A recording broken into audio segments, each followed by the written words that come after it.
Test, test, test. Good evening, everybody. Don't sit down. We're not ready to get started. I just want to let everybody know.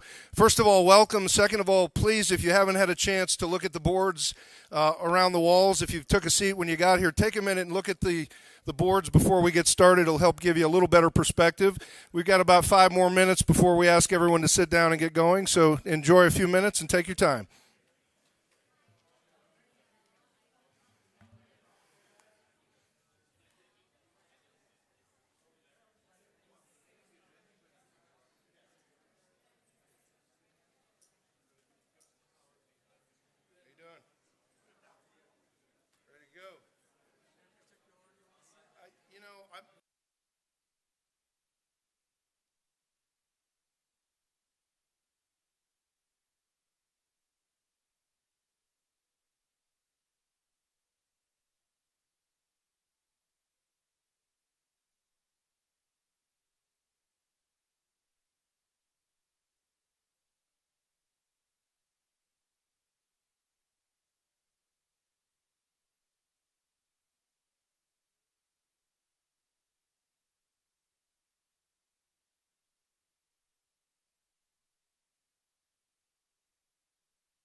Ladies and gentlemen, we've got a few more minutes before we ask everyone to take their seats.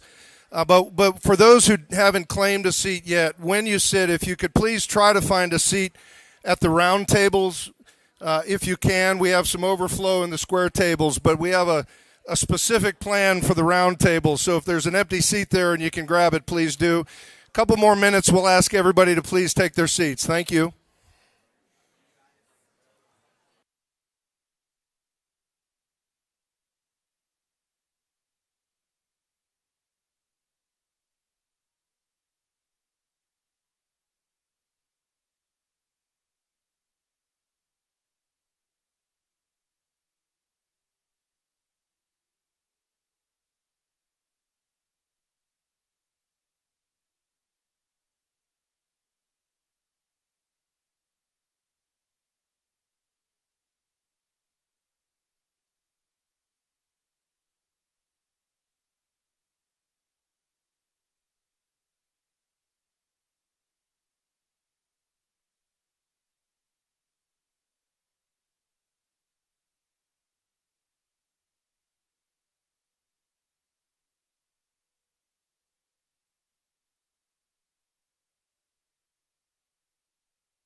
Thank you, ladies and gentlemen. If we could ask everyone to please take their seats at this time.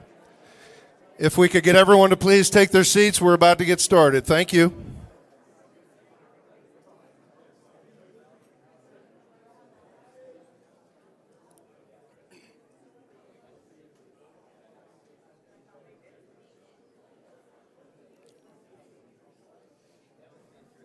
Any other open chairs? You good?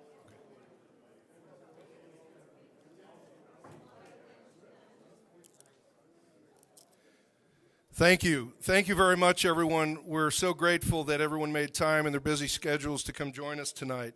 I'm David Rancourt. I'm the VP of Enrollment Management Admissions at New College, part of the administration.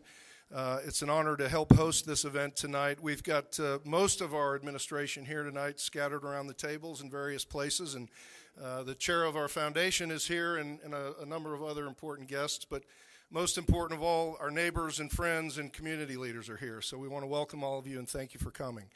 Also want to let everyone know we have a few members of the press here. Always happy to have the press here, one of the most important institutions to the freedoms that we enjoy as Americans. So we welcome our friends from the press and just let everyone know that you might be recorded if you say something tonight. So maybe it's your opportunity to shine, but just be aware. Also ask that everyone observe the customs of civil discourse. We teach that and push that hard at New College. And if our nation is to stay united, we need to learn to agree and disagree agreeably, and I think we're doing a good job in that. I want to thank you for being here tonight. Everybody has a lot to do in their lives. This is an important time for New College. Every 5 years, we are required to revise our master plan, and just so we know, this is a revision of our master plan, but I hope it's a bold, and I hope it's a vision that we can collectively come to, that we can all embrace and support and move forward. But make no mistake about it, this is your time, and this is the second of 3 meetings that we had. The first one was primarily our campus community. This one we welcomed our broader community. We'll have a third, and in between those, the notes from these meetings will be gathered and distributed to a list of 30 community agencies, neighborhood associations. All of this will be made public. It'll be available online as this meeting is as well. So this is really an opportunity for our architects to share some ideas with you, but it is not a time for us to tell you what we're going to do. It is a time for you to tell us what you like, what you don't like, what you'd like to see, what you're afraid of, and what you might be excited about seeing that we haven't thought of. So we're here for the sole purpose of educating America's next generation of leaders. So let's never lose sight of that. But how we do it is really up to us. So as a community, we get to come together and figure out what the physical plant looks like for that education vessel. So it's a great opportunity for us to revise this plan, and we're looking forward to doing it together with you. So we have 12 or so tables tonight. So the game plan is I'll introduce the president, who will make some opening remarks, and he can share his vision with you on several of the ideas that are put forward, tell you the things that he would ask you to focus on, as well as the things, of course, that you want to focus on. And then he'll introduce the architects, who'll share several slides to show you what we have. And then we have an opportunity for you by table to communicate, to collaborate, to agree, to disagree, and share your thoughts. And after about 20 minutes of your collaboration, we're going to ask you to appoint or elect somebody at your table to represent your table, and we'll go around the room where everybody can present their ideas from the table. Of course, there will be other opportunities for you to chime in. As I said, there will be another meeting. You can always write. You can email. We have a website available. All of this information is available publicly, so don't worry if you don't get your points across tonight. There'll be more times than tonight. And then, of course, there'll be times when this goes before our Board of Trustees. That's several months away. So through now and about July, you'll have plenty of opportunities to weigh in, to hear, to listen, and learn. We're really excited. We already have a beautiful campus. There's no doubt about it. But as we grow and as we develop, we need to find places to house our students. We need to find solutions to housing that is inadequate. We need to find solutions where we put students, how we can keep our community together and feed our students together, because that collaboration of eating is an important part of the education process. So keep the mission of education, I ask, with respect, to keep the mission of education in the back of your mind as you worry about things as well you should, how this affects your neighborhood, how it affects your property values. We would expect that would be important to you. It would be important to me.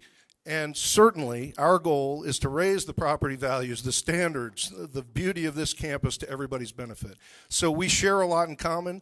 I hope at the end of the day we'll have a vision that we're all proud of. I'm sure we will. So without further ado, let me introduce our president, Richard Corcoran, and welcome him to make some opening remarks. President Corcoran.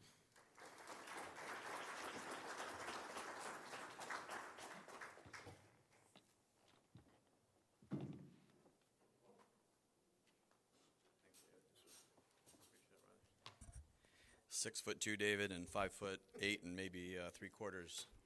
Need a smaller mic. Hey, I want to give a couple recognitions first, if you guys don't mind. One, we have one of our trustees here, Don Patterson. Don, if you'd stand. So if you guys have questions or other comments that you want to say, He's one of our newest trustees. He lives locally in Sarasota, married to the community, and so he'd be a good person to talk to. We have two of our foundation. One is Ben Brown, who's the head of our Alumni Association. Ben. And then somewhere here is Adam Kendall, who's the chair of our foundation. Adam? He's sporting one of the Mighty Banyan shirts, so am I, so way to go. Go Mighty Banyans. Then we have community leaders here. I'd be remiss. The first time I came, I think on the campus, I was told to meet with this gentleman. He's driven me around on a golf cart numerous times. He doesn't like everything I do, maybe 30% of what I do.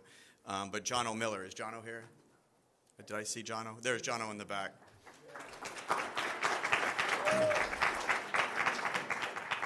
And before I get into just a brief remarks, because I really want you guys to give your input, and I want you to hear from the architects and see some of the renderings. In fact, I was just over there with one of the and I wanted to introduce some of the architects too, so you guys know who to talk to. Todd Sweet. Todd, you want to stand up? He was the one who won the pay competition. So if you want to talk to him, you'll notice the pays are kind of relatively unchanged on that because that was part of the competition, and so they were kind of left alone with the fact that he had already won. We have Glenn and Fred from Glendar. Oh, there we go, right here. You'll hear from them shortly. Is Marty Hilton here? Nope, Marty's not here, but he was from Architecture Sarasota. He's been working with us. He was the one who hosted the competition. Architecture Sarasota has been a wonderful partner. With that, I'm just going to be very brief. This is what I would say.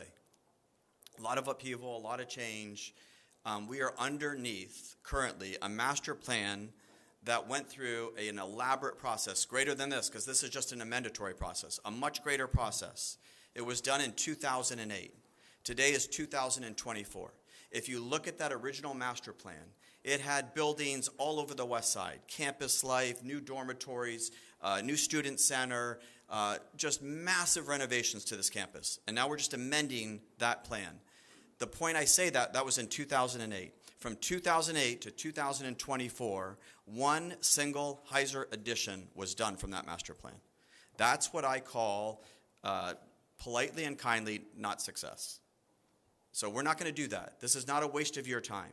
What you see on the side and down those sides and this conversation, I assure you, in the next 5 years, most, if not all, will be done. Some will be done between 5 and 10 years, and there'll be additional things that we'll want to do. I was just sitting here talking to one of the architects, talking about a band shell that we would like to do. That's not on the plan, but I would like to see, so we could have even more activity on the waterfront. The point being, 2008, one building. And then we went through this amendatory process in 2015 and finished it in 2016. That amendatory process, all the effort, all the work, nothing done. I assure you we are going to do, and these things are meaningful conversations that will happen in the next minimum 3 to 5 years, probably 5 to 10 years for maybe 1 or 2 items. But it's going to happen. We are going to have the best physical plant of any liberal arts school, if not university, in the country. That's a given. And it's going to be wonderful for our students, it's going to be wonderful for our faculty, and it's going to absolutely transform the community. You know, one of the things we're talking about with the pays, if you saw the pay competition, is we'll have retail and we'll have restaurants. And so now we're hoping to create a arts hub. So now if you're in Sarasota or if you're in Manatee and you're thinking, okay, I'm going to go to dinner right now from this area, you normally go to downtown Sarasota or wherever. What we're saying is no, we have the Oslo Theater, we have the Ringling Museum, we have the growth that we'll have here, we have our Sainer Auditorium. The pays will be restaurants and retail, and you'll go to dinner, and you'll walk across the street, and you'll take in a show. We're going to make it a community hub is the goal. They're grandiose, but I assure you, I mean, sessions going on right now, we have to go, we have to fight and get those dollars. But if we get those dollars, we'll be able to break ground as quickly as possible. And you can see it. You know, the 58th Street extension has been on the books for, I don't know, close to a decade. It's getting done finally. You know, our greenhouses were completely dilapidated, completely substandard, completely broken down and unusable. Those were torn down, and the new greenhouse will be in place in March on this campus. the the Pritzker Marine Biology Center, completely needs renovation, had all kinds of structural issues, $3 million being invested, will be completely renovated with a beautiful deck that overlooks the water by August of this year. We are moving, and we are going to get things done. We're going to be the best liberal arts college in the country, and I just want you guys to know that your input today is super, super valuable, super necessary. When I'm not doing this, I meet with community association leaders, I meet with community leaders, so asking all the input we can possibly get, and a lot of them are here, and I want to thank you guys for coming. But with that, I wanted to turn it over, and we'll go through the renderings with Glenn and Fred, if you guys would come up. And then we'll, as David said, we can break into the groups and we can start going through and getting your input. Thank you very much.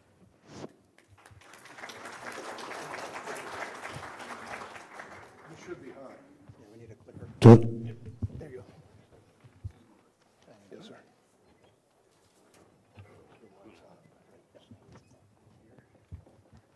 Do you want me to sit over there?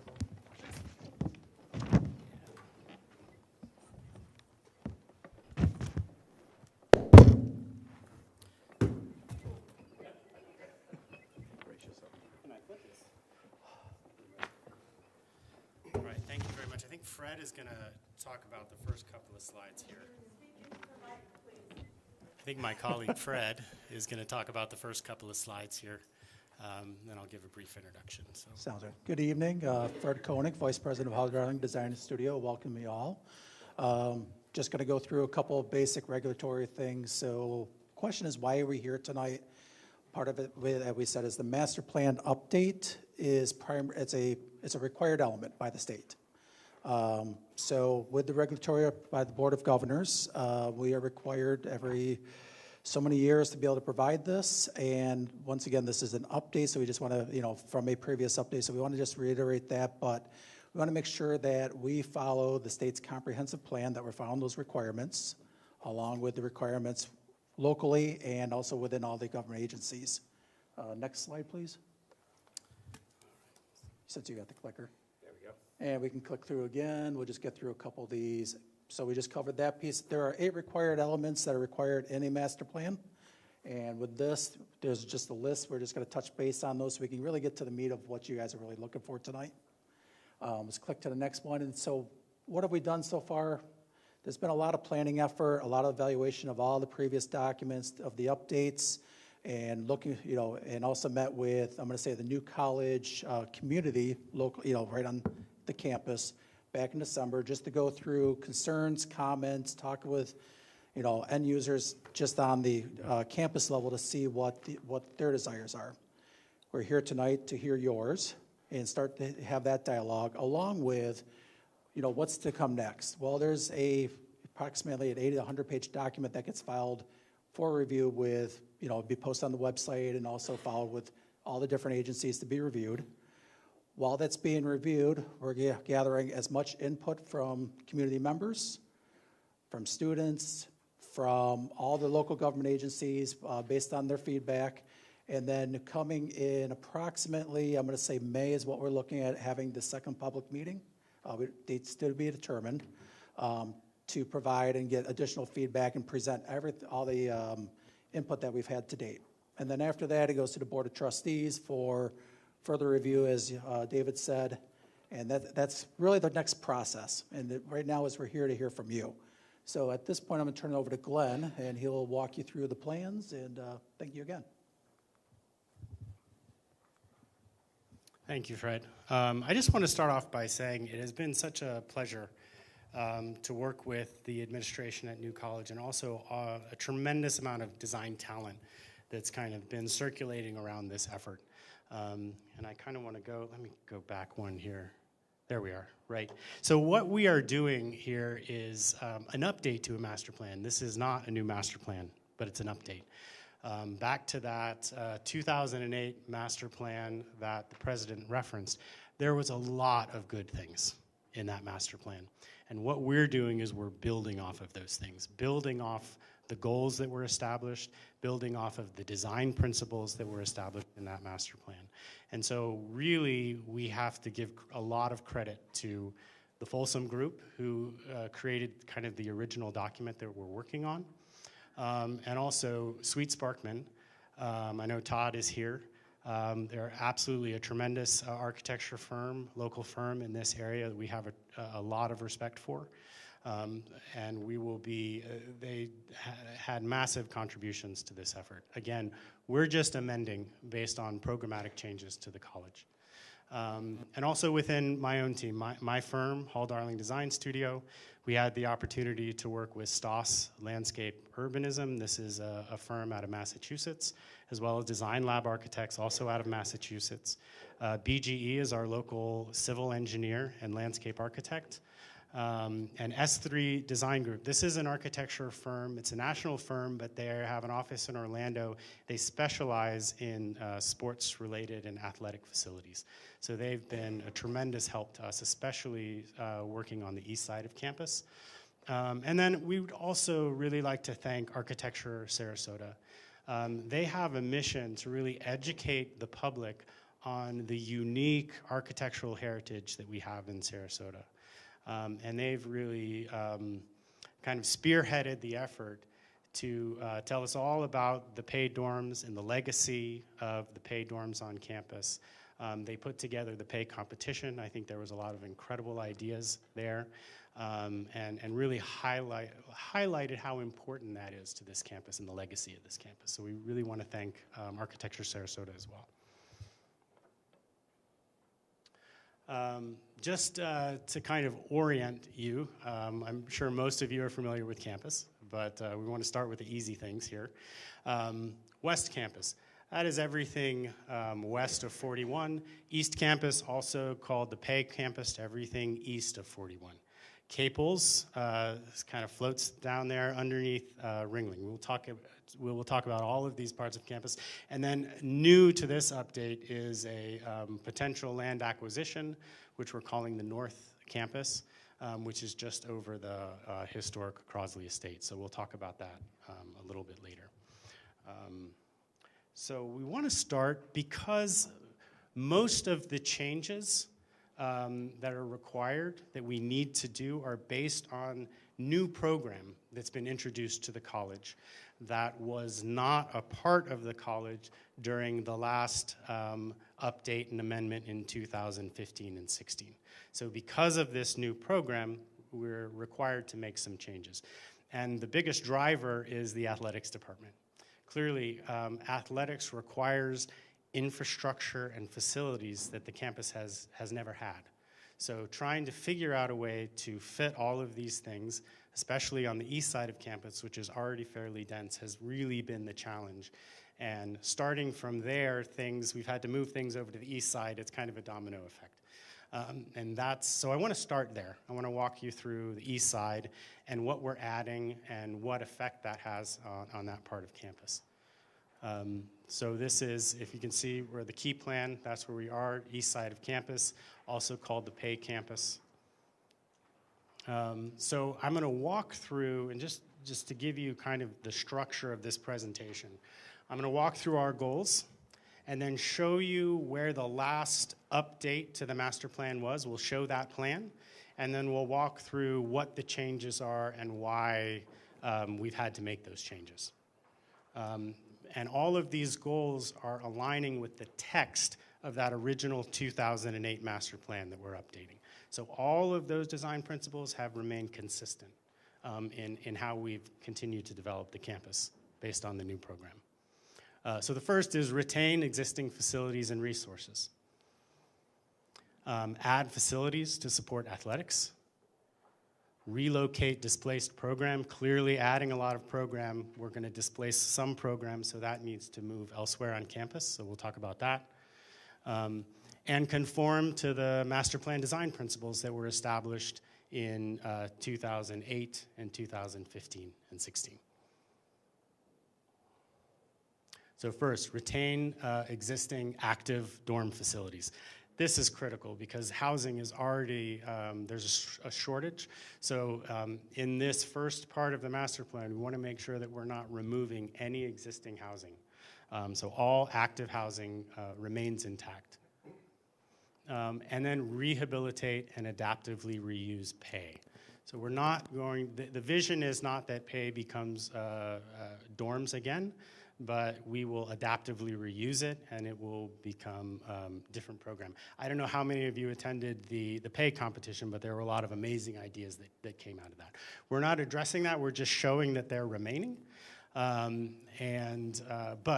it kind of preserves that central middle part of campus. We're also, for now, keeping the fitness center and the pool, because that's recently renovated, and the facilities building. So this is everything that remains on campus. This is what we have to add. So just so you know, everything on the left-hand side of the screen is in scale with the right side of the screen. So all of those things actually have to fit to that scale over on that side. So that has really been the challenge. It's a lot to squeeze in to that part of campus. And just to go through though, let me go back one. So, and these are the new athletics programs that have been introduced, soccer and lacrosse, requiring a large field and stands, basketball arena and support facilities, that's number 2, baseball field, beach volleyball, pickleball courts, tennis courts, and softballs. It's a lot. It takes up a lot of area. So in order to fit all of those things, we've had to remove some buildings and relocate the program. So the 3 that we're showing here is the Hamilton buildings and the Sudikoff. So the functions and the program of those buildings will be moving over to the west side of campus, which we'll walk through a little bit later. And also the dorm capacity from pay. So that will create additional dorms on the west side as well. And then we're going to be removing the former car museum and the retail space down on that corner. And this is consistent going all the way back to the 2008 master plan. This was always the long-term plan for the campus, is to fold that property back in to New College. This is our starting point. So this is from the 2015 update by Sweet Sparkman. And again, this was done before there was an athletics program. But we wanted to use this as a starting point because this is an update. We're building off of the really good work that was done here. So the first thing that we started looking at in terms of this plan was introducing strong anchor buildings at the corner of University and at the corner up by the airport. And then also talking about plan alignment. And this is a major part of the 2008 and 2015 master plan. Plan alignment is what makes the buildings feel like they're working together to create a campus, that they're making larger public spaces. That hasn't happened on campus as of now, and I think really was the driver for the previous master plans, was to try to make the campus feel united and to feel like it was creating large public spaces. Also, part of their design principles were axial terminations. These are long vistas that go across campus that have an end point to them. And large campus vistas. This is what makes a campus feel like a campus, and these were part of the design principles from the original master plan.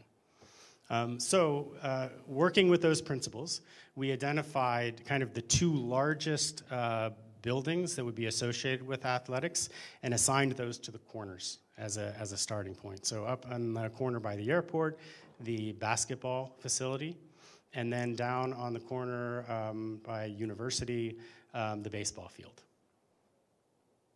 Then we're placing the softball field where the softball field is currently, but solar orientation is a pretty major driver for athletic field, so we just rotated it to a better orientation. We rotated the baseball field for the same reason and also to help with that alignment with the building up on the corner and the edge of 41.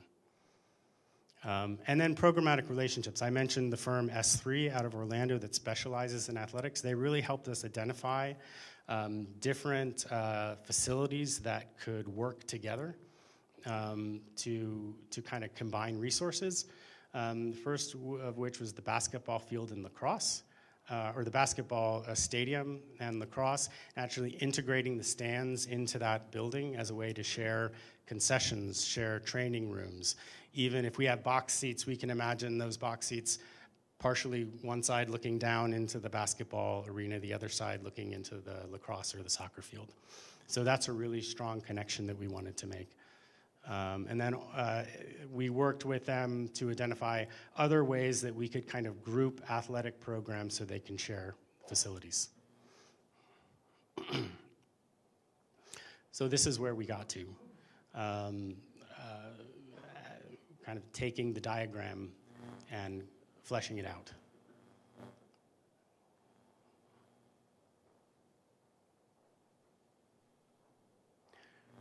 Also looking at circulation around campus. So vehicular circulation, we would have an entry right at the corner, which would provide a drop-off loop for the basketball arena and loading and unloading zones. This is really important if you were going to use it for a concert or a large-scale event. And then we have introducing a large parking lot on the other side of the lacrosse field, and this could, in the future, be a parking garage.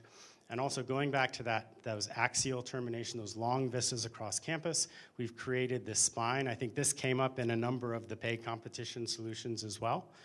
So that was a help to us. We would enter as a vehicle, go around a traffic circle, and then from there down it becomes kind of this long pedestrian promenade that runs through the middle of campus. We really like this idea because it also is sympathetic to the west side of campus, where you have this really amazing promenade that really connects the east and the west end of the west campus, and terminates in the Palm Court, otherwise known as the center of the universe. At least that's what the students told us.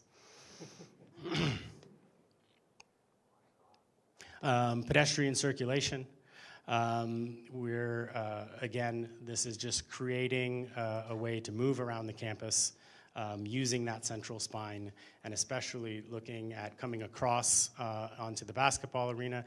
What you see there is the two shifting colors. You'd actually enter onto a second-story open-air plaza, and then you could enter into the basketball arena, take an elevator down, or take stairs down. And then, so that's kind of a very high-level overview of the east side of campus. Moving over to the west. Again, I'm going to go through the goals and then show you where we were at the last update and where we got to, and all of the changes and why we made them. So, retain. Yeah. Can I comment on that? You can comment. Yeah, absolutely. You want to go back a couple? Sure. You tell me when to stop. Go back a little bit more. One more time. So I just want to show, because you guys have probably read in the paper that we have worked out a sort of a memorandum of understanding with the airport. And so with that, this part we already own, so this is easier. The rest of it we're working out with the airport, which hopefully will be on the agenda in March or April. And we're going through the legislative session to work it out with the legislature, and they're going through FAA to work it out with the FAA. But that would give us ownership over the rest of that property. So when you're making these, tens of millions of dollars worth of investments, you're not going to want to make it if in 30 years we just got to turn it over to the airport, or there's going to be lengthy fights. So that's working itself out. And this is the original master plan from 2008, but you see the two yellows and the reds at the top. That property we gave to the airport as part of the deal so they could reduce the price. So they're keeping that part.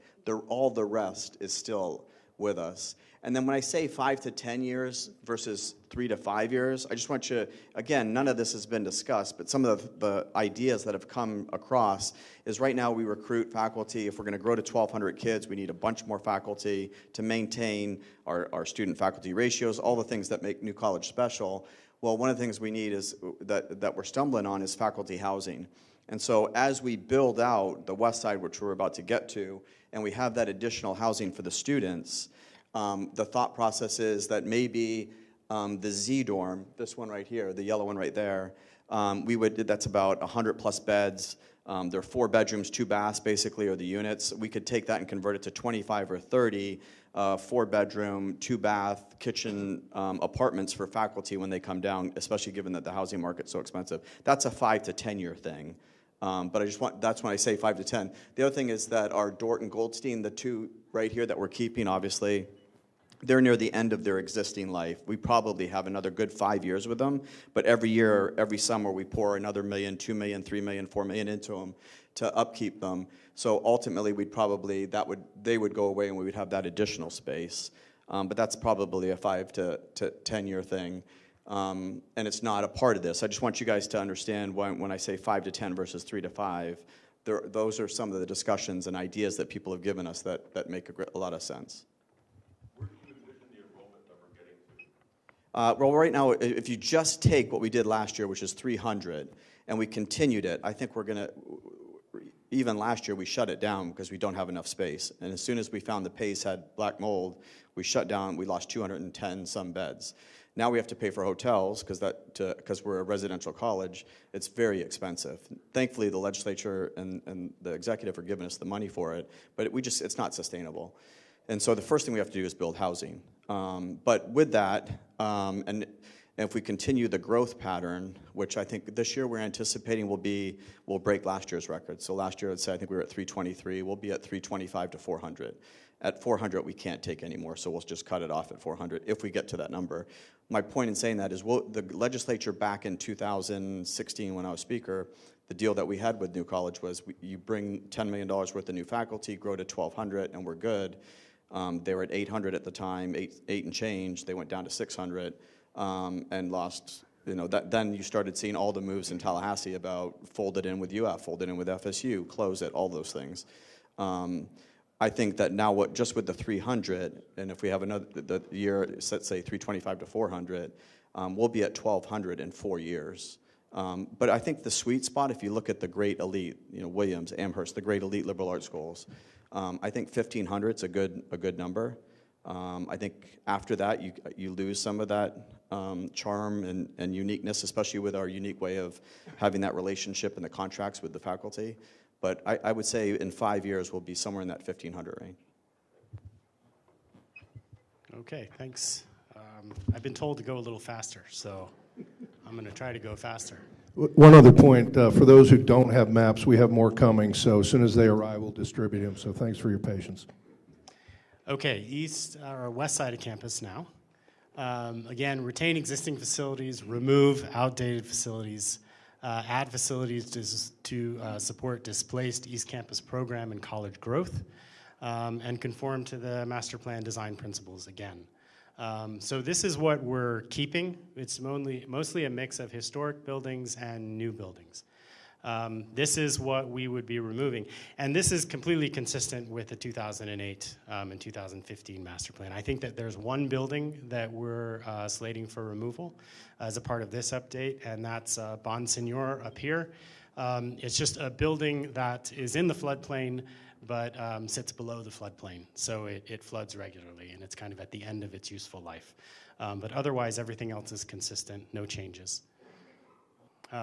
This is where we're adding building. I'm showing it like this, and then showing it over the 2000, I think this is the 2016 amendment, showing that we're really grouping buildings around where they were before.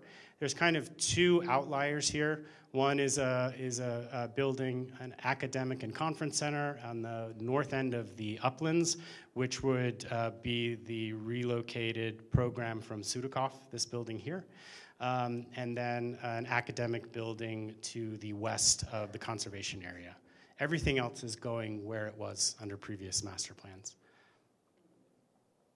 I want to talk really briefly about plan alignment, because this is really the thrust of the previous master plans of trying to make this feel like a campus. And it's the aligning of buildings and paths that define the public space. The public space is the most important physical dimension that starts to create a campus. And so we want to look at elements of the existing campus that are important and try to build the campus infrastructure and alignments around those. So in this, I want to focus on this area. We felt like there could be a couple of improvements on this. We feel like that really the most important access that runs through campus is the main promenade that connects the historic gate and College Hall. This is the oldest element really on campus. And we felt like it should be the starting point for starting to create these alignments in this geometry. We also are trying to protect the historic resources.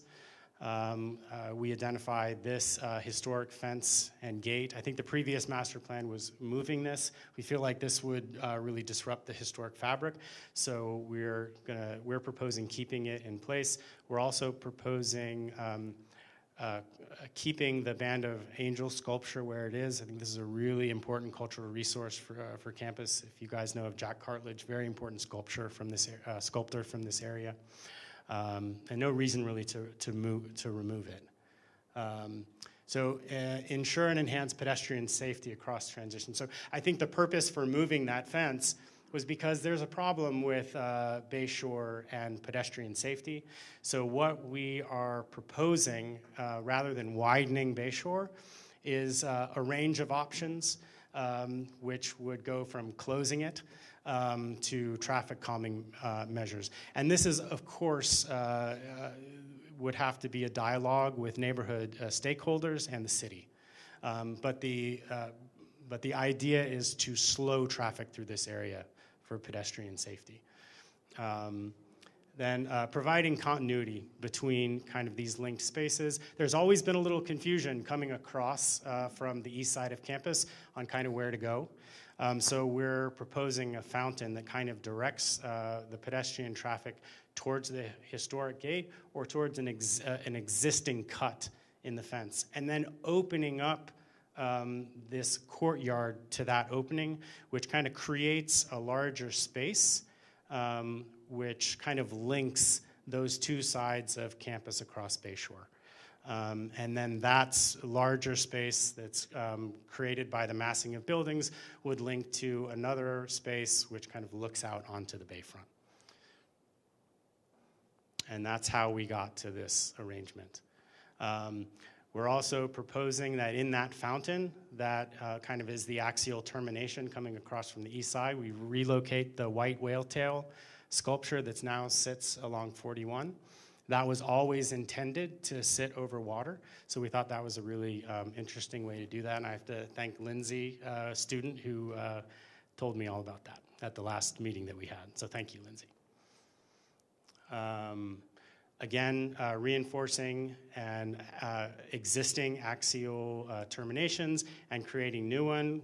This is a new pier that would create a view out to the bay and then a termination of that view, and could also provide kind of views back towards campus from that pier. So that's another design principle, is trying to open up the campus so you can see through it and across it and kind of sense the grandeur of campus.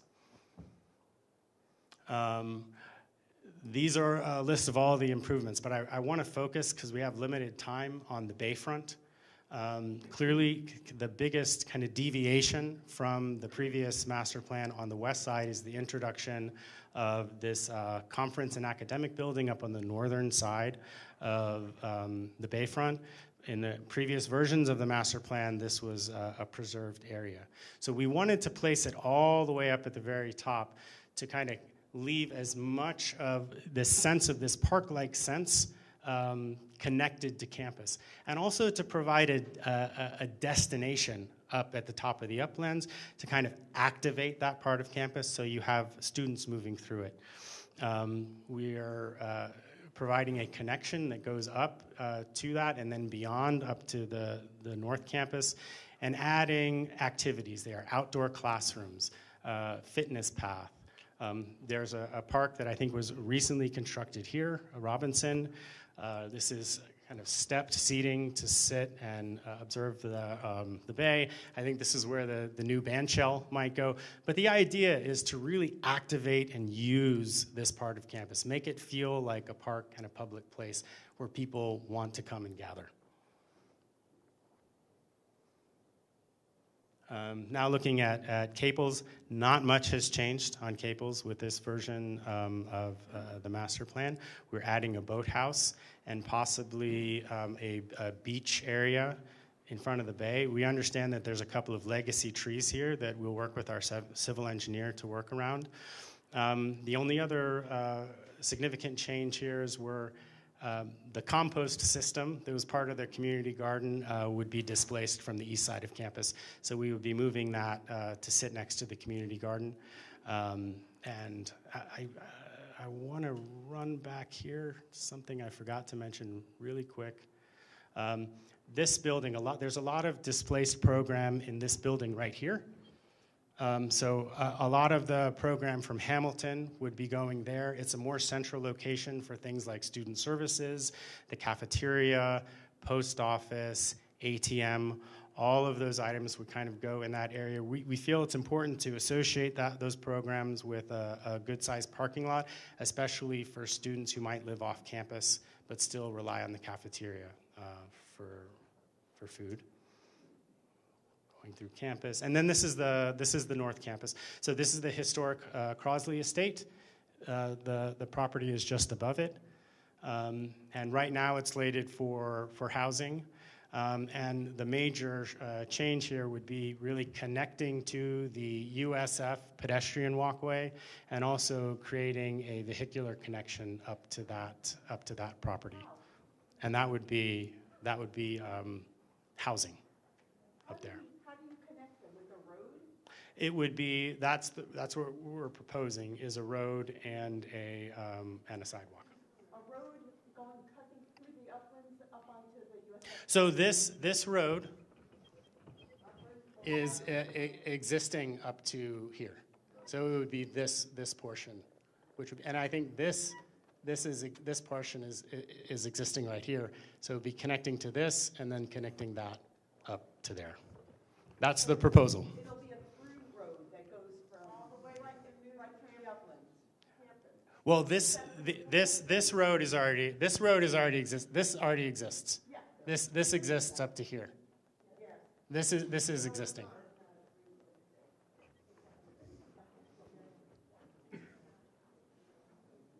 And I think that's it. That's the end of the presentation. You haven't acquired that land yet, though, on the north end, right? That's a question for. It's probably within, I think it goes before our. That's Crosley Estate property currently? It's Manatee County, and Manatee County has already voted, I think, second time, there's one more vote, and then our trustees accept it, and it's done. It's all but done. Okay, thank everybody. First of all, I want to just say how heartened that we all are that we have such a great turnout. Your passion for the community, the school, it means a lot to us, and I want to thank our students. A strong group of students have come tonight as well. Just a shout out to them for taking the time. So in the next 10 to 12 minutes, we'd like the tables to gather and talk about the things you like, talk about the things you don't like, let us know the things that you're afraid of. Let us know things we haven't thought of. Again, this is your first opportunity as a community to weigh in. We'll have plenty of more opportunities. Not going to be the last. So take 10 to 12 minutes, talk among yourselves, and remember, ask one person at the table to be ready to present. In about 12 minutes, we'll reconvene, and we'll just go table to table. And those in the back, if you want to circle up or join a table, however you want to do it, the overflow is wonderful, so thank you. And we do have more maps. They're almost here and will be distributed as soon as they arrive. So I'll be quiet and let you all get to work. Thank you.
Right. Plus they're gonna be close. Right. So do what you can. Yeah. Another minute or two, and then we'll start the table presentations. Another minute or two, please.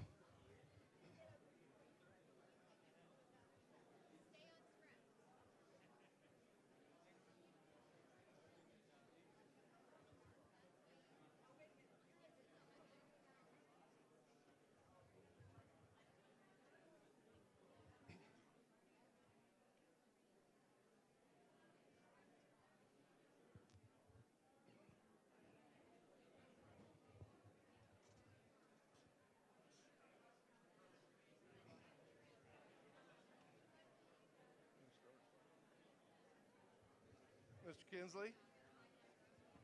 How are you, brother? Good. Constructive feedback. Good. We can work them in early. Good. Okay. Okay. If we could get everybody's attention, please.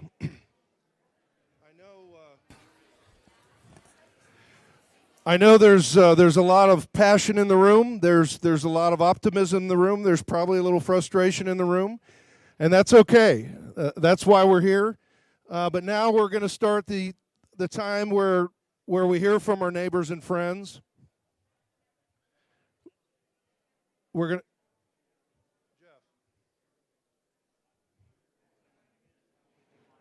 So we'll start the point in time right now where we hear from our neighbors and friends.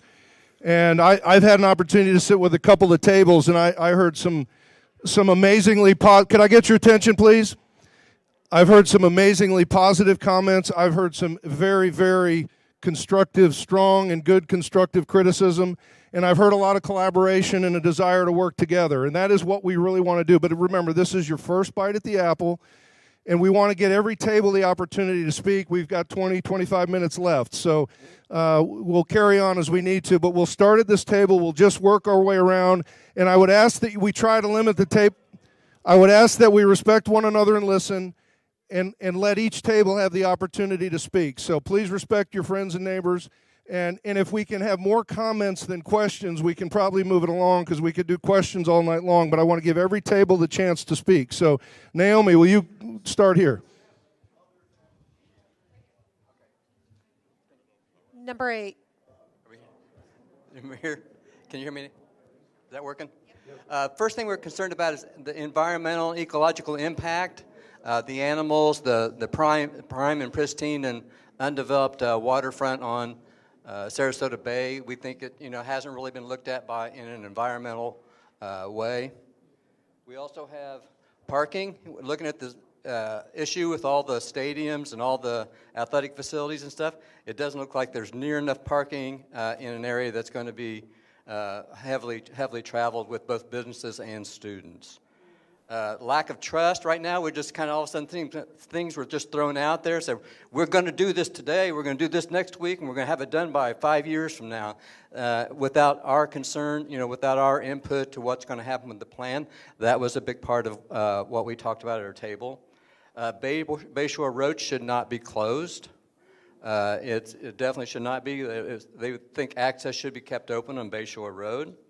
The process has been flawed, that there hasn't been more input from the community before you came in and said, we're putting this plan together and we're going to make it happen. Also, there's a lot of employees here from the Ballantyne Manor area and connecting neighborhoods. We do not want any access from our properties in Ballantyne Manor into the new college area, whether it be walking or driving or construction. We think all that should come out of the new college campus. There should be no access into existing neighborhoods we already have a problem with homeless, et cetera. We want to keep the students out of there, come from that way, then come from the road. But we do not want to cut through a back fence where the roads aren't ready for it to be used. Is that it? Thank you. And so one last thing I would ask. On your way out, Naomi will be gathering the comment cards. So the notes you made, if you would make sure you leave them with Naomi. Marcia is making notes here as well, so we'll keep these as well. But thank you very much. Great ideas and suggestions and concerns. Who's next over here? Thank you. Surprise. There's some misplaced faith over here. I'm sorry. Is that better? All right. So primarily a table of community partners. Their biggest concern, which are some good suggestions, the new Sudikoff, and that's what I'm going to call it just because, which would be that one right there.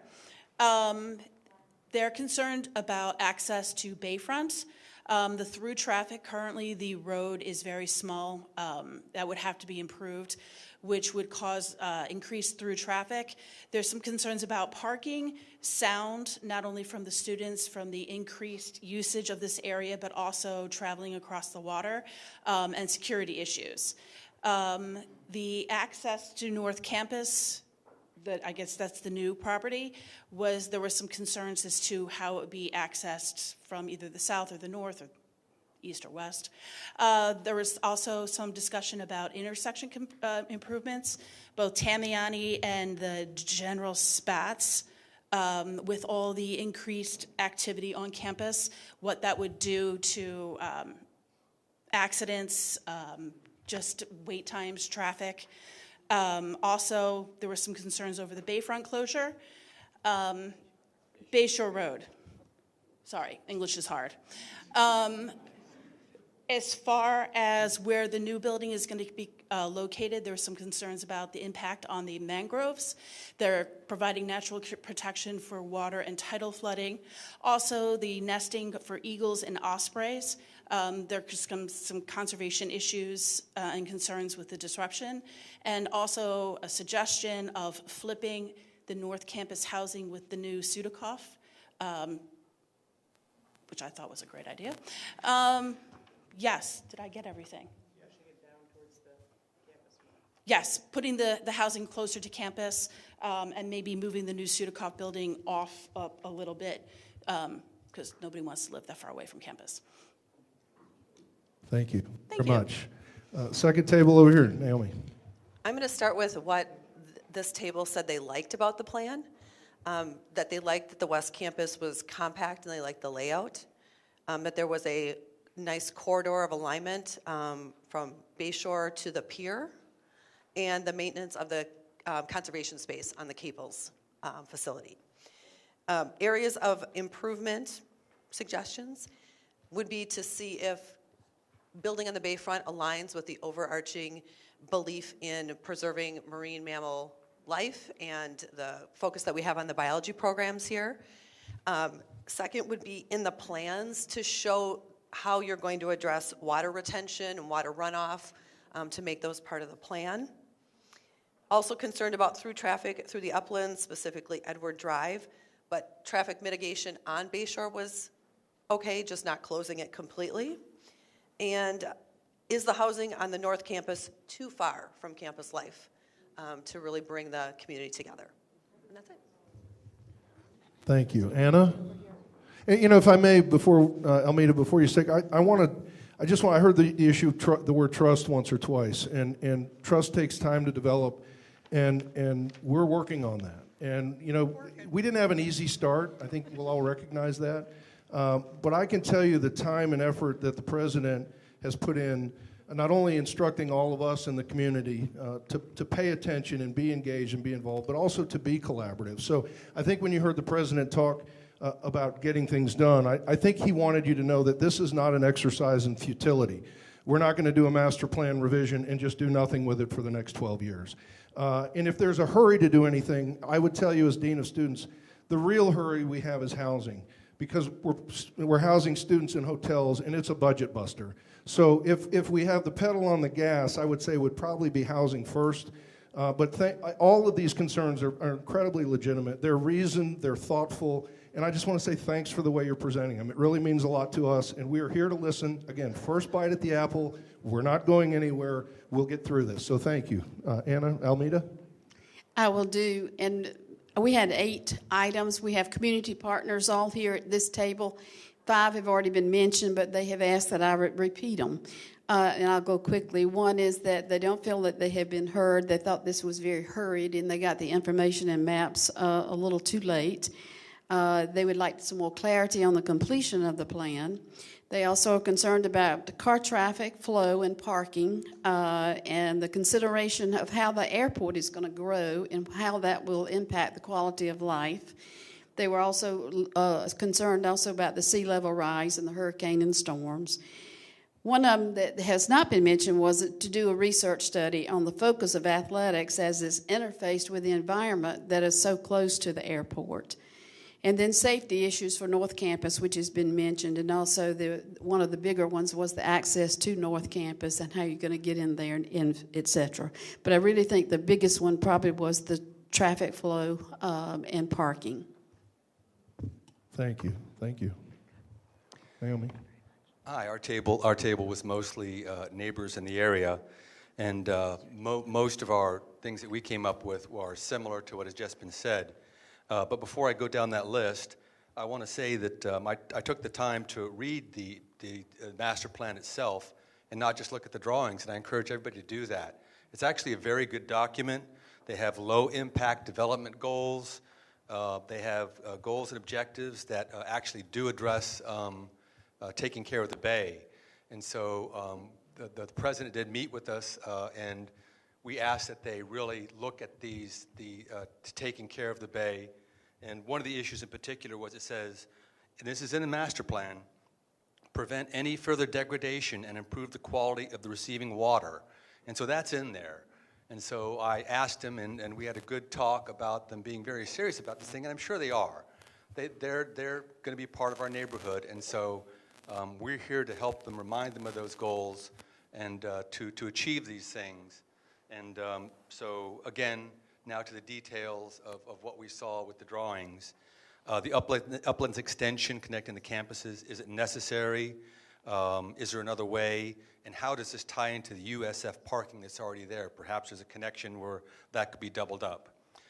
The Freedom Center doesn't appear to have any parking. There's going to have to be some parking near it. ADA would not allow you to have your parking way far away and then wheel all the way over. So that's a major concern. And it's concerned about losing bay area frontage to the parking lot. That'd just be crazy to have a parking lot on the bay and lose that. Also, a major concern with heavy traffic through the Uplands, that this seems to draw the traffic down there. It's also concerned that the drawings and the conversation has been about car traffic. Please make this bike and pedestrian friendly. Have that be a primary focus. Many of us bike up and down through our neighborhoods, which have a lot of character, and we'd like to have that be a primary focus of preservation, and the cars can park, and then they can get and walk and bike from there. North Campus, 1 year ago, Manatee County declared this a preserve. There's got to be many, many grand trees in there. Does this really have to be developed as an area for dorms? Couldn't that be a park area? Bay protection. Bay preservation, look at the construction details. Manatee County is loose and free with their rules, and the devil's in the details. We're dealing with buildings going up and down US 41, and it's all the water goes straight into the bay, and so that really, really has to be a focus, and we're hoping that New College can be a leader on preservation and be an example of how well the bay is treated while this construction's going on. Also, the land next to the Uplands, that's currently a major drainage area where stormwater can perk into the land, and to lose that is a major loss, and that needs to be considered. And so it's nice that there's kind of a parkway through there, but really to focus on that the loss of the water perking area. Again, we also were against closing Bayshore Road. There was a feeling that might choke the two neighborhoods that go through there occasionally when they need an overflow. So there was a concern about that. And lastly, and then I added this, I didn't talk to anybody about it, we'd like to request continued neighborhood input, not just today, not just a meeting 3 months to now, but perhaps have a small group of the neighborhoods or people that could work with the designers and bring up these little issues and remind them. We have a lot of great professionals and design people, and we know their heart's in the right place, but it might be good to have the neighborhood, a person here or there, as a regular input as we go. Thank you, sir. Great ideas and great challenges. Thank you very much. Appreciate that. Anna, yes. Hello, my name is Bo. This table is full of mostly students, and we haven't been able to hear from students yet. And thank you. The main concern that we have is that there seems to be very little experience with what it's like to actually operate and move day to day on campus within these plans.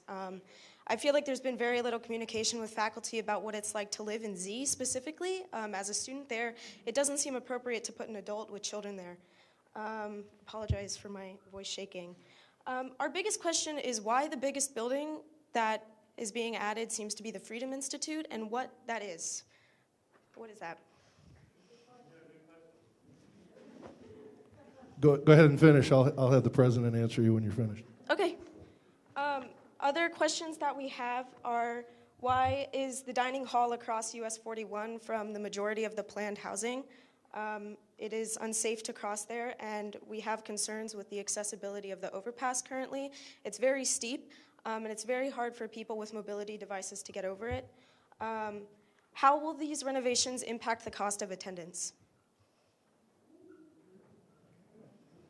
Some of these are fairly detailed, but I'll let the president handle the Freedom Institute question. But with regard to the housing and the dining, again, this is a first stop. There's nothing cast in stone here, and I can tell you that we're having an RFP. We've done our dining hall, our meal plan will be changed next year. We may have a new vendor, we may renew, but we have an ITN out. So you'll have an enhanced meal plan, but ultimately where we eat will be a function of where our students live. So if we have students on two different sides of campus, we don't want to divide our campus and have two different campuses. So we're trying to find a solution to that. There may not be a perfect one, but we want your input on it. So these are great questions we'll continue to ask. So we'll continue to explore with you. I'm very proud of you for being here. I'm very proud of you for speaking. And I can tell you, when I was a college student, I never attended a campus master plan meeting. So thank you all so much for being here. Really impressed. Thank you. I would still like to reiterate my question about the cost of attendance. The cost of attendance, well, the legislature determines the cost of tuition, so that's really up to them, and they haven't raised it in many, many years, and they've been incredibly generous with us, not only with scholarships, but with housing. We're doing our best to keep our housing increases and meal increases below 5%, and we're also looking to find either a public-private partnership or a series of dorms that we can build, and they take time, that are affordable. And some of those things, when you amortize, and we don't have summer offerings right now, so when you amortize housing and you've got a 9-month use of a building, you use 12 months, you pay for 12 months of the year, it gets a lot more expensive. So using our housing more will keep costs down. So of course then there's more maintenance. So we will do our level best to keep our tuition as absolutely low as we can. And I can tell you, we live in the state where no state in this country has made a commitment to education like our leaders in Florida. And regardless of your beliefs politically, show me a tuition level in any state in the country lower than Florida's. Let's have that conversation later. But anyway, Mr. President, do you want to engage on the Freedom Institute?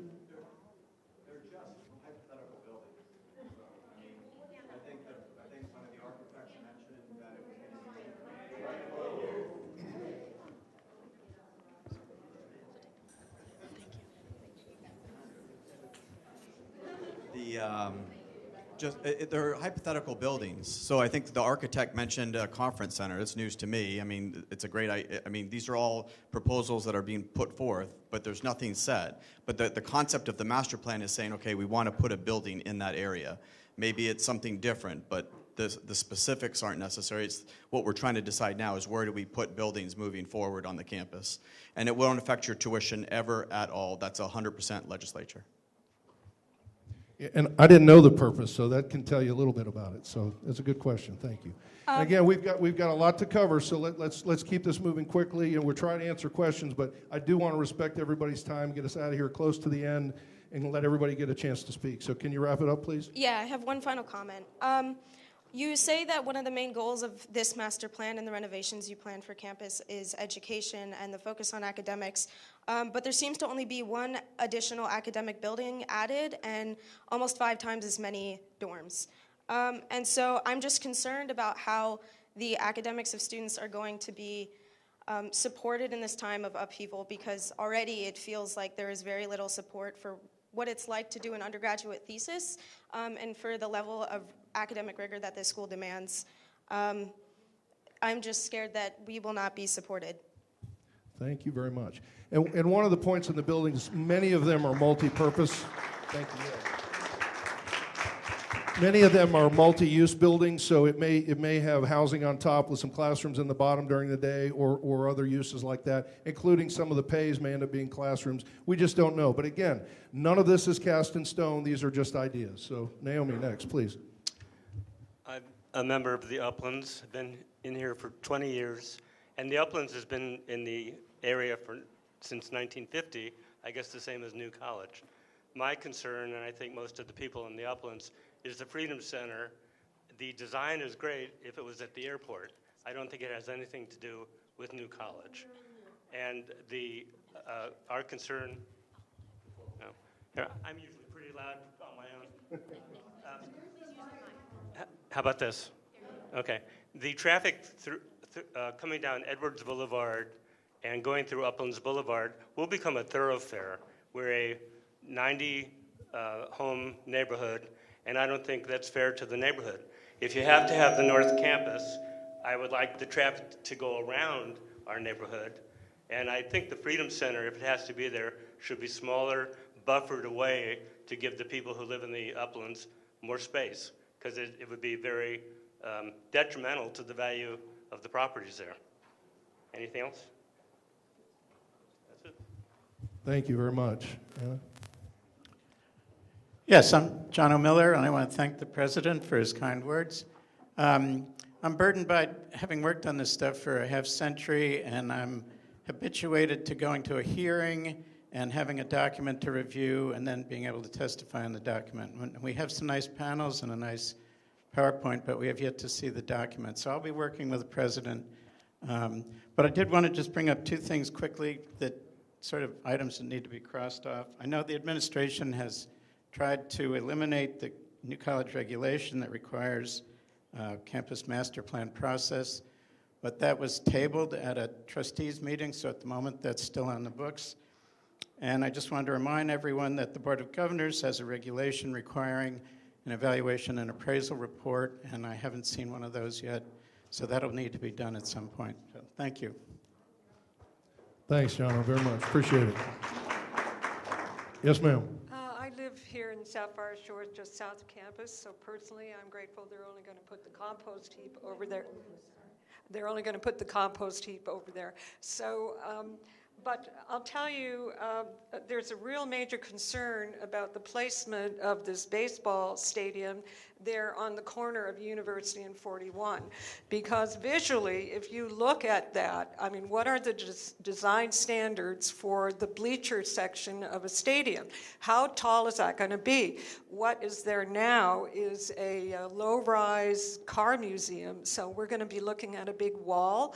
And what is the setback for that area? Also, where's the parking? It looks like you're just asking for parking issues and traffic issues around that area. You just seem to be putting shoehorning a lot into that East Campus. So why not put this stadium, why not buy that Greyhound Stadium? I'm sure that could be done. I know now it's been zoned for mixed use, but it's under a flight path. Put the stadium over there. There's plenty of parking. But here, to put this here on this corner where we're going to see the backside of the bleachers and then try to manipulate the traffic around there seems crazy to me, honestly. So what was the other thing? The noise, of course, the density, and again, no road through the uplands, and anything anyone wants to add, jump in here. Thank you very much. Appreciate that. Yes, ma'am. Hello, I'm a member of the Uplands community, and I wanted to commend the architects because they've been able to, put all those athletic facilities that have standard measurements onto the size of a postage stamp. So that was quite a feat. But I noticed that, and it leads to everything that's been said about, the traffic flow, that we take in a building and then moved it to the what we call now is the northern side of the campus, and there's all that space in between. And I was just wondering, in terms of a master plan, it doesn't seem that you're committing any of the college space that's there now with it to utilize that, such as the North Campus being dorms that are so far and isolated. When that just came into your possession through Manatee County this past year, which was just, it was a godsend, I'm sure, but it was just that quickly where USF, and I had spoken to the manager of the physical plan over there, had plans to use that as a sports facility for the USF campus. So I would think that we have the flexibility, and if someone could nod their head, that we could rethink maybe that northern campus, because we have an Easter Stills chapter, you know, that hosts several challenged young people that are anywhere from infants to 21 years old that use that area for just the walking traffic. And now we're bringing young people in to that area that, you know, are going to have to find a transportation back to campus. So that was my thought, is could we maybe look at the master plan and sit there and try to incorporate some of those buildings back on campus when we were able to do so efficiently with fields, you know, that are right there on land that you do hope to negotiate to own, whereas this part is a given, you know, the area around the northern part of the campus. So those are our thoughts in terms of that as being a way of taking, you know, that northern aspect and maybe try to incorporate it back onto the main campus with housing. Thoughts? Thank you, sir. Very thoughtful. And all of these will be considered. Architects, you're hearing a lot of great ideas tonight, so a lot of work to do. Yes, ma'am. Alex? Hi, my name is Alex. I'm also known as Fish on Campus. I am your Senate President, and I'm here representing a student table. Thank you. As you can imagine, we are in agreement about the traffic in the Highlands area. That was immediately a concern, not only just for traffic in general, but the environmental factor. Much of our table here represents an ecological perspective here at New College. And when you create distance on campus and you say, these are destination locations and there's all this construction going on, well, we spend a lot of our time outdoors, and so we're concerned about particulates in the air, damage to the bay, and so we're just kind of curious about, as we go through this master plan process forward, taking into consideration student health on campus. I know that we took the pay dorms offline to honor that, and parts of my table would like to have that kept in mind as we develop the rest of the campus. Some of the other things that you had talked about was this band shell idea thrown out. That was a nice suggestion from our table. One of the things that we see in the plans laid out here is that there's a lot of money being spent on athletics, which is right. That's part of the new programs that we're bringing in, but we're also curious about how you're supporting arts and performance, and even something important, student culture and ritual that takes place here. If we're moving away from the east side, if we're moving away from the center of the universe on the east side of campus for most of student life, what those spaces and who owns that space. Students take a lot of pride in having that differentiation between admin and student space. It helps to build the culture for us to thrive. Let's see here. One of the other things that we talked about, you talked about like slowing traffic along 41. We were curious what that might look like, speed pillows or roundabouts, if that was to take place, and how that might connect students that are very far away over by the Crosley estate. I know personally that it's a 20-minute walk from my house, or from the letter dorms V all the way to the Bon Siger house. That even that's on a moseying day, I would hate to have to go any further.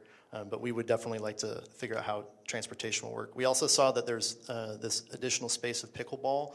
We were still kind of confused, as that's not currently something that's in the New College culture, and we're kind of curious about where that came from. Last I recall, someone at our table mentioned that we won a trophy for Twister, so maybe that will be out there. And then the other thing too was we were looking at, people brought up suggestions about parking. We were interested to know whether or not that could be condensed or consolidated into verticality. We do not understand and appreciate there's an airport nearby, but we're curious what those options might look like if we are to have parking and traffic. And that's it. Thank you, Alex. If any of our neighbors should have any doubt about the leadership abilities of our students, right there is prima facie evidence. We have some amazing students. I'm proud of you and your leadership and your service. Thank you.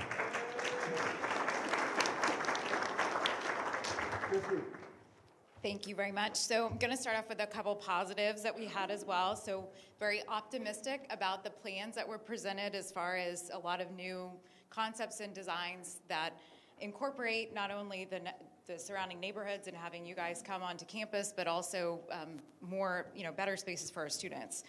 So we also had a couple folks here that liked the idea of adding sports. So I just wanted to add that too. So that's a positive. A couple of things that were brought up already. The main thing is the traffic flow in the Uplands area and making sure there's no roadway that goes all the way into Ballantyne Manor.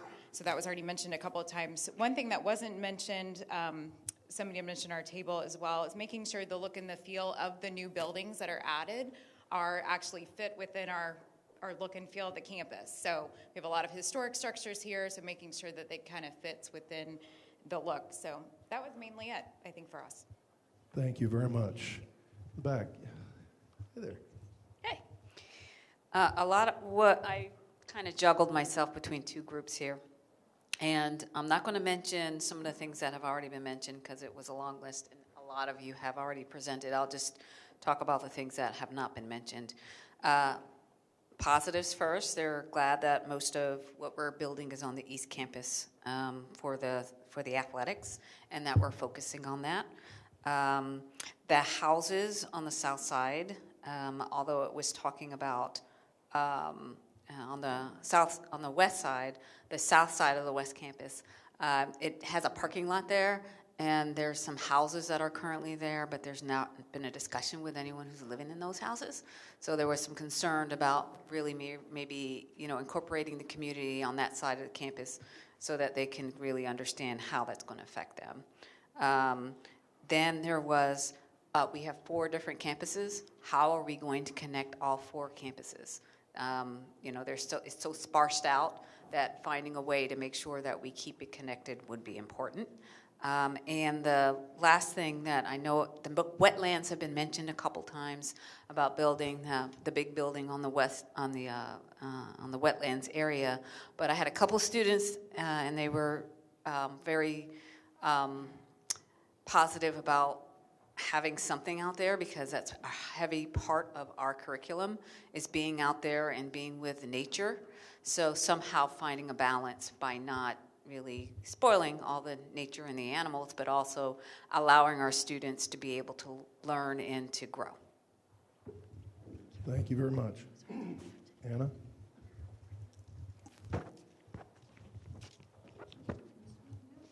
You want me to speak now? This table is pretty evenly divided of neighbors from Ballantyne and the Uplands. And for that reason, they didn't tend to discuss the East Campus in particular.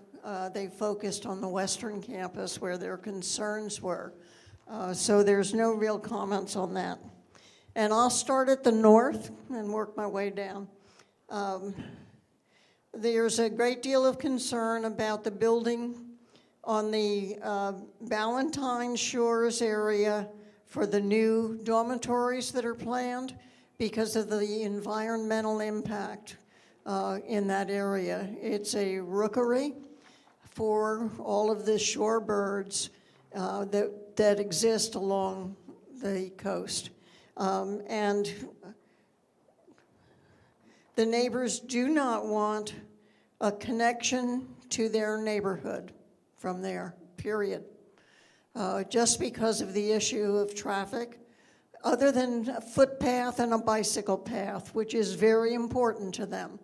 The communication between neighborhoods along the coast is extensive, and people from Ballantyne Shores bicycle down, and they come down, they use the Uplands, they go to Bayshore Road, they go all the way down the entire coastal area, so that's important to them. We talked about the fact that the Uplands Boulevard, where it connects with the Crosley or Seagate property, is actually a nexus for the infrastructure, the sewer system for Manatee County, for all of the area around it, has a lift station right in the middle of the road there that you're planning an intersection. The footpath and the bicycle path goes around it. Nobody at the table would support the location of the conference center where you're talking about it. They do not believe it should be on the bayfront, but their feeling generally was, if it must be, that it should be abutting the main part of the historic campus for a couple of reasons. Because its draw of traffic would be through the campus and not through the neighborhoods. It also, someone at our table representing the administration said the area south of it was going to be the overflow parking. Well, if it's going to take the place of Sudakov, think about how many cars are out here. If you're going to have meetings like this here, you're going to need parking. So the best thing would be then for that parking to be made available on the campus, not in the neighborhood, because you're going to wind up having people draw through it. The use of the bayfront for ecological studies was something that everybody thought was an important thing, and that it should be maintained in a natural state if possible in order to facilitate that. That's always been a big focus in the education in New College. The other area is the closing of Bay Shore is something that both neighborhoods object to because of the fact that it's used so much by both neighborhoods in their bicycling, their walks, and their driving. So those are the main things that were of interest to the people at this table, but we'd like to make sure that there is participation from the neighbors in every bit of the planning from this point on. Thank you. Thank you very much.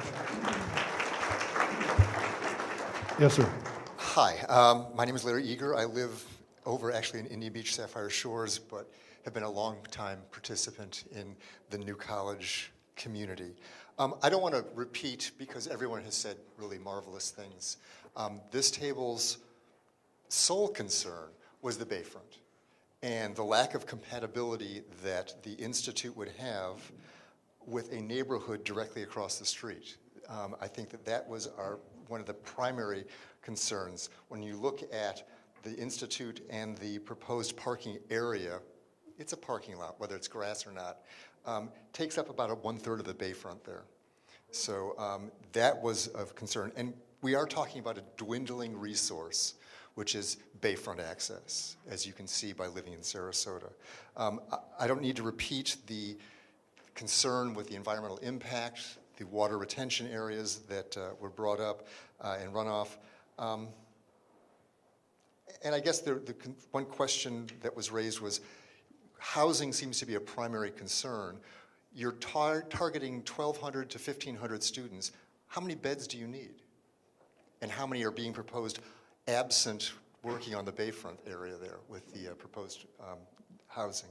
So that pretty well concludes it. Thank you. A quick answer to that last question. I don't have a precise answer, but we are a residence honors college, so it's important that we have beds for our students, but certainly first and second years, we would expect them to have enough capacity to stay on campus. You get to third and fourth years, wouldn't necessarily be as required or as important, but we don't need beds for everybody, obviously. We've never had them, but it's a great question, and we need to get to the bottom of it, obviously. We're about to wrap up. You can see here, this is the campus master plan. This is an email address, and here's the website for you to visit to see things. This will be updated and it'll be current. I want you to know this doesn't go to some amorphous AI bot. It goes to Marcia, who's sitting over here, a real human being. So be nice to her. She's a nice lady. I want to thank you. I'm kind of blown away by tonight. I've heard a lot of support for our success. I've heard nobody suggesting that they didn't have support for our success, just some different ideas on how to do it and how to get there. And that's what this is all about. That's why we're here. We need you to continue to stay engaged. I know you will. An amazing turnout tonight. Thank you for your patience with us. I want you to know that we're listening. And I want to thank you for your kindness and your delivery of your messages tonight. I thought it was incredibly constructive, thoughtful, and some great ideas. And I think we've given our architects and our leadership team a lot of great ideas to go forward and challenges to make this better. Please remember as you leave to leave your note cards. Please stay in touch. Please keep us posted. Sorry we went over a little bit, but thank you all so much for being here. We really appreciate it.